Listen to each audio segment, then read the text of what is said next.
Hey guys, welcome back to the Notes 10 video. Guys, in this video, we will discuss when you try to set your date and time in your iPhone or iPad manually. So you may unable to turn this off, set automatically, or set automatically is grayed out. So how can you fix it? So guys, we can fix it very easily. So now guys, what you have to do, you may simply go back and first of all, you will make sure that you have an active internet connection.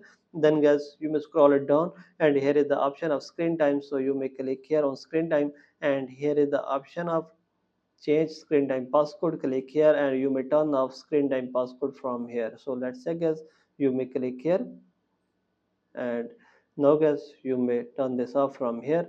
Now click here and you may turn this off also from here. Then guys, you may go back and you may just restart your device, and after this guys, you may click here on settings again and you may now click here on general and you may click here on date and time and you may check your problem will be fixed. So let's check, click here and guys, now you may check. Now you can easily turn off set automatically, or you can manually change your date and time easily. So by all these method you can fix it very easily. So this is the video guys. For more videos please subscribe our channel.